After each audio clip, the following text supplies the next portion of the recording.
Почитувани, добре дојавте.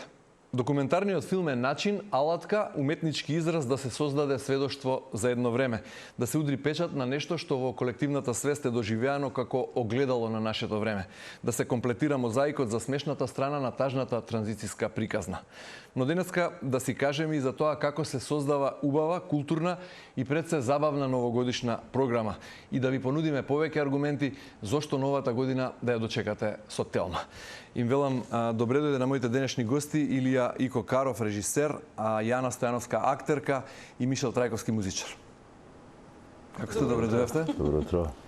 Ке зборуваме, значи, како што кажав во најавата, за две работи, за К-15, односно за документарниот филм од другата страна, за деталите кои можеби не се познати за пошироката публика, за љубителите на К-15, меѓутоа и за нашата новогодишна програма ќе си ја испромовираме и ќе им понудиме на гледачите, како што реков, повеќе аргументи зошто на 31 вечерта да бидат со Телма. Да почнеме прво со документарниот филм пред новата тура на кинопроекции, а по премиерата и неколкуте прикажувања. Дали ги сумиравте впечатоците, бидејќи К-15 беше повеќе од телевизиска емисија, своевиден културен феномен. Сега и К-15 од другата страна не е само документарен филм, туку нешто повеќе. Во секој случај, впечатоците се, нели, уште свежи. Ги еоцираме јас како еден од авторите на филмот. Сум задоволен од сето тоа што се случи во МНТ. Верувам дека добро поминавме, до сега не добивме ниту една лоша критика, за што ми е искрено жал. Цело време одам по луѓе и викам, добро, друштво, уреду е, дека е супер филмот, дајте ми критика. Еве, може да си дозволам јас да бидам. Апсолутно. Да кажам критика. Јас го изгледа филмот, навистина супер спакувано, се е убаво, меѓутоа преовлада една меланхолична нишка, нешто што за мене беше неочекувано, бидејќи не очекувавме комедија, меѓутоа очекувавме детали за создавањето на К-15 и за опстојувањето на овој културен феномен до денес, но преовлада чувство на тага кога си заминував од прикажувањето. Свесно одевте така? Зошто? Во секој случај, знаете, мораме да бидеме реални. Јас се трудев да бидам најмногу колку што можам како сценарист и режисер, објективен, но сепак јас имам и субјективна перспектива на К-15 како човек кој што знам од неговата 18-та година, да кажаме, активен член тука позади камерата, после тоа од веќе мојот 24-та и 5-та година и како режисер. Не случајно името на филмот е од другата страна, затоа што К-15 не е само комедија и сатира. Едноставно сакав на македонската јавност да ја покажам и што се случувало буквално од другата страна, како што е името на филмот. И оттаму таа меланхолична и тажна жица. Знаете, мора да имате предвид и дека со документарен филм во принцип е многу тешко да предизвикате емоции. Без разлика дали се тоа хумористични, дали се тоа тажни емоции. Така што во таа насока мислам дека прилично успешно ја реализиравме идејата која што уште на почеток ми беше замислена. Добре, да ги прашам Јана и Мишел, како сведоци на ова време и како наши современици, како вие го доживувавте К-15 како културен феномен и дали го изгледавте филмот на Икокаров? Како не бевме во првите борбедени редови, јас едва дочекав да го видам филмот, пошто нели се снимаше, па се монтираше, па чекавме и конечно да го видиме. Го делите мојот впечаток дека беше малку тажен или не?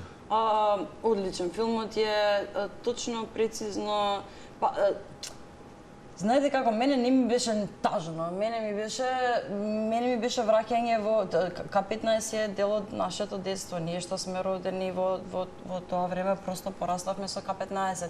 Мене ми беше баш како во некоја временска машина што ме врати во некое друго време.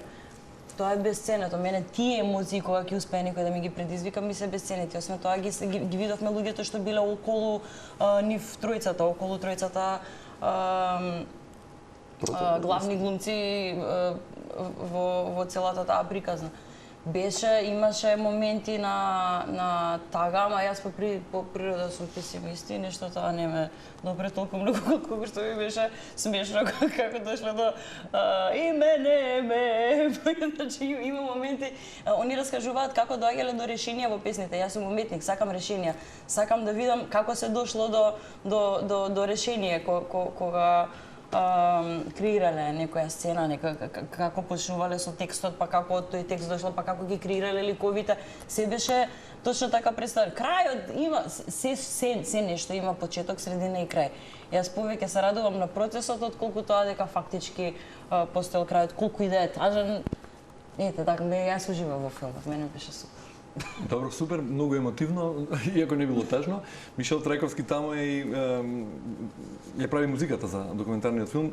Дали твојата улога беше само да се поддржи нарацијата, приказната, или да се создаде автентичен музички говор во приказната? Па, вака, ико ми остави слободен простор да создадеме нешто доста интересно. И ете, јас добив една идеја да искористам тема од композицијата Градинаро, само овој пат да ја направиме во една Джаз варијанта. Не, тажна мелодија, буквално да потсеќа на она, како што кажа, имаше и тажни, имаше и среќни моменти. Музиката мене ми направила тага. Па, можеби тоа така подсвесно влијае, буди некоја носталгија, особено мене, веќе исто така и јас пораснав, како и сите ние во тоа време и се потсетив на едно време кога ние бевме мали деца и пред ТВ екраните чекавме да почне К15 и нели после долги години ете кој би рекол јас се најдов дел од ова К15 приказна. Многу ми е драго што бев дел од документарецот, успеав ете со овие 5 прсти и мојата хармоника да придонесам да тоа звучи уште подобро. Имаме и понатаму одлична соработка со Ико и со целата екипа. И драго ми е што исто така бев и дел од нивните концерти во Борис Трајковски. Добро, според мене највпечатлива беше изјавата на Горан Стефановски во документарниот филм, кој го споредува К15 феноменот во Македонија со глобалниот на Битлси и вели му е жал што само ликовите од К15 не биле свесни за што станува збор, за таа К15 манија која сите ние другите можевме да ја почувствуваме и да ја видиме. Дали Илија Каров, како бидејќи имате и роднински врски таму, ми личи да на некого? Јас со врски сум у К15. Еве, за пошироката публика, можеби за дел од гледачите што не успеа да препознаат или да поврзат, Илија Ико Каров е син на Бубо Каров. Значи, приказната ја познава и од внатре, од другата страна. Дали вие бевте лишен од таа К15 манија, бидејќи цело време бевте заедно со Бубо и со другите ликови, или пак и вие преку документарниот филм дознавте нешто што и самиот не го знаевте претходно? Не. Значи, за волја на вистината, вака пред да ви одговорам на прашањето, сакам само да го поздравиме и другиот композитор, затоа што овој филм има двајца композитори, тоа е Игор Станоевски и Гиман. Тоа беше еден интересен спој од хармониката на маестро Мишел Трајковски и гитарата на маестро Игор Станоевски и Гиман.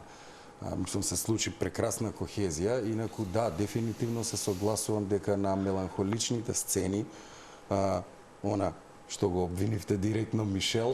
Не прашав само бидејќи рече тага. Градинарот од тажната страна. Музиката често знае да го каже она што зборовите и сликата не можат. Така да во секој случај од седмата уметност, нели, од филмот, музиката е еден многу битен составен елемент. Во оваа прилика им се заблагодарувам на двајцата, а јас не познавам во однос на прашањето. Не се сеќавам во мојот живот за како изгледал без К15. Ја бев многу мал, второ или трето оделение, 95-та година кога се појавува К15, така што... Детето што го чека автобусот? Да, детето што го чека автобусот. Кога ќе дојде автобусот, така? Да, апсолутно. Така што и немаше никои работи, баш сакав да доловам целата атмосфера и луѓето кои што го работеа што го работевме К15. Ме саѓате баш она од другата страна. Да, филмот не зборува само за една емисија, туку зборува за едно општество кое е во транзиција, која никако да заврши. Меѓутоа сега од оваа перспектива, дали К15 е завршена приказна исто како и нашата транзиција или двете се уште отворени работи? Два отворени процеси. Најтешко ми е прашањето кога ќе ме прашаат новинари како тоа некои скечови се уште актуелни до ден денеска. Не знам, викам, на тоа треба сами да најдете прашање. А К15 никогаш, тоа и сакав со филмот, впрочем, да им го докажам на нашите тројца протагонисти, тоа е оној можеби најличниот дел во филмот. К15 никогаш не било цигли, К15 никогаш не било објект, па дури не било ни камера. Видовме оние на сцена прекрасно дека функционираат како 96-та, така и оваа година. К15 е несомнено Бубо, Васко и Бранко, и се додека они се живи, здрави и волни да го создаваат или одржуваат, К15 ке постои. Јана, можен ли е баланс меѓу хуморот и сатирата што ги донесува К15 и сериозниот контекст во времето во кое живееме? Имаме многу предизвици, нели, сите како генерација? Како е точно прашањето? За каков баланс ме прашувате? Па баланс меѓу тој хумор што го донесува К15 и таа сатира? Па не, добро, тоа е сега, тоа е на ниво на гениалност, тоа со тие состојки со кои што они си игра и се мислам први, второ незаменливи. Тоа е се скрши говорот, се внесоа ликови, живи ликови, после игра у еден филм, не се сеќавам, Бранко и Васко во Балкан Кан. Балкан Кан, тоа беше страшно. Кога се сеќавам, бев на премиерата на Балкан Кан, кога ги видов. Ние сме завршиле факултет, јас сум порасната во средина со глумци, дипломирани глумци, вработени во театри. Ние просто ги доживувавме нив како додадени од нигде никнати глумци. Они се глумци. Значи со креирање на живи ликови, со учење текстови, со изрежирани ситуации, смешни, при тоа се играат со тој жанр кој што е најтежок да се долови, да се донесе и да предизвика и да го задржи народот. Стварно беше, јас се сеќавам, и ден денеска живеат форите на К15. Рече и Ико дека многу скечеви за волја на вистината го преживеа забот на времето. Меѓутоа и прашање сега, колку помладата генерација, Мишел, Јана се луѓе од па и вие сте, нели, сите сте помлади. Јас сум највозрасен. Колку денешните млади може да го прочитаат тој код на К15? Бидејќи сепак времињава брзо се менуваат, контекстот е друг. А скечевите се уште актуелни. Знаете што новото време донесе формата да биде поактуелна од содржината. Формата во смисла она што го презентираат актерите. К15 знаеш да има многу цврста форма, особено ликовите кои што нели го презентира хуморот и сатирата. Јас имам мали деца, син ми е 10 години, он е активен јутубер, тиктокер, како и да се викаат. Гледам оно што го разговараат со неговите другарчиња, дедо му на Буби вика е јутубер. Така што мислам дека К15 не само што живее во колективната меморија, туку е нешто што е многу присно и свежо. Младиве едноставно наоѓаат нешто друго што им е актуелно и несомнено го гледаат и го реплицираат.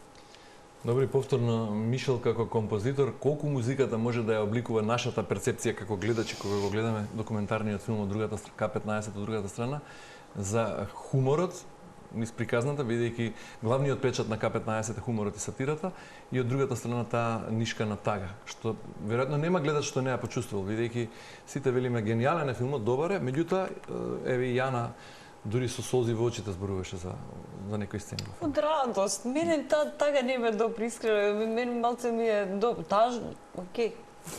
Многу битен фактор е, како што кажа Ико и претходно, ние сме имале предмет на Музичката академија филмска музика и сме анализирале сцени без музика, со тажна музика и со создавање весела музика на тажна сцена.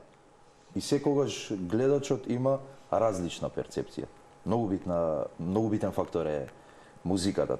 така што во овој случај мислам дека ја погодивме. Значи вие како темата. автори на музиката ја зачинивте приказната со така, веројатно. Не е прашањето директно за режисерот и сценарист. Па јас само го пренесов. Бидејќи авторите не се дефинитивно не се тие што Јас само го бидејќи тие се пренесов хумористи. она кое го чувствував во моментот. Такво чувство ми се разбуди во мене и мислам дека е полн погодок она што го направивме. Добро, кога седнавте и кога почнавте да го работите филмот, која беше главната цел? Каква порака сакавте да испратите, односно со какво чувство гледачите да изгледат по таа кино, да излезат од салата по таа кинопроекција или од како ќе го изгледаат филмот? Па дефинитивно сакав една драматуршка аритмија, како и што кажавте, значи да има среќни моменти, да има тажни моменти, едноставно амплитудата да осцилира на филмот драматуршки цело време. И тоа мислам дека е најголемиот успех за еден човек што седнал, фатил пенкало и се обидел да напише па и да изрежира филм.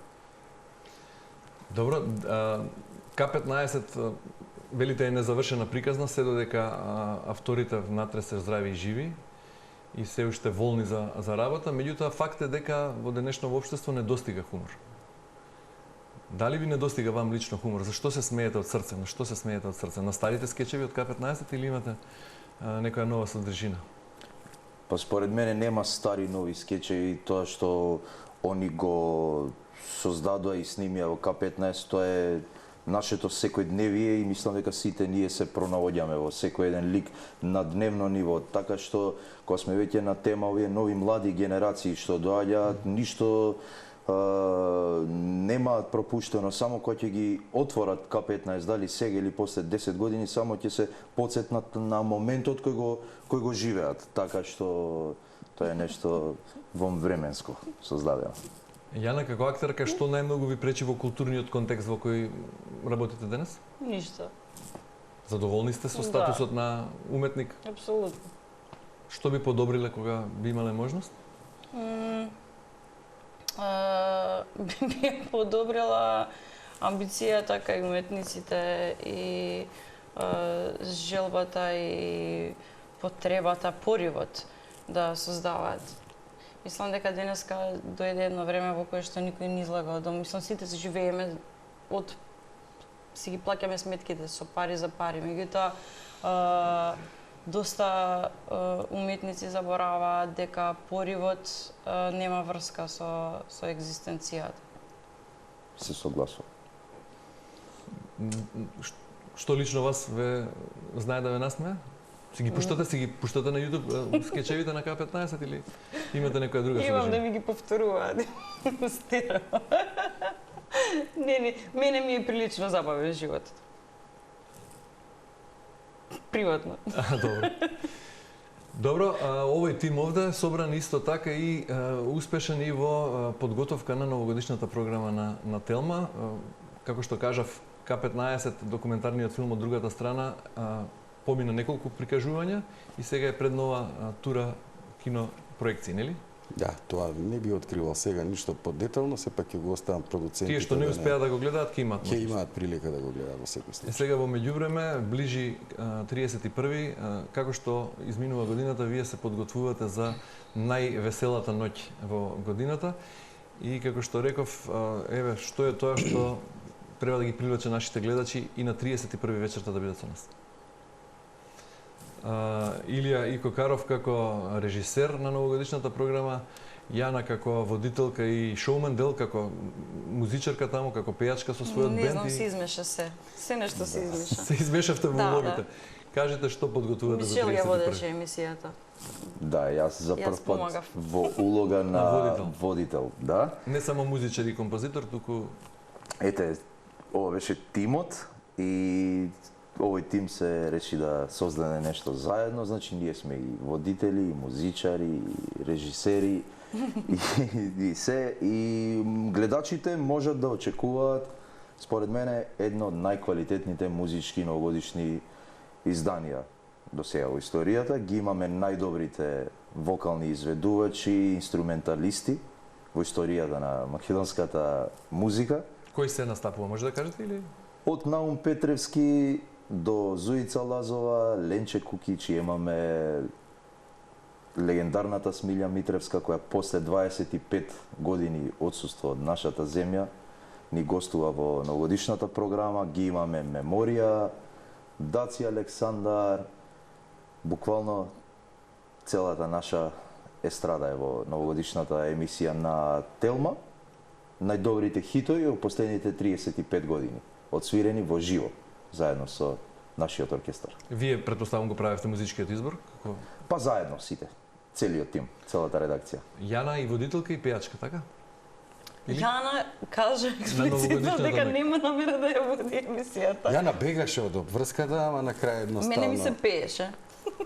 Да, на Јана најмногу сакаше да пее, но едноставно инсистиравме ја и Мишел и мораше да се појави и во улога на водителка. И мислам дека одлично и двајцата се снајдоа во таа улога.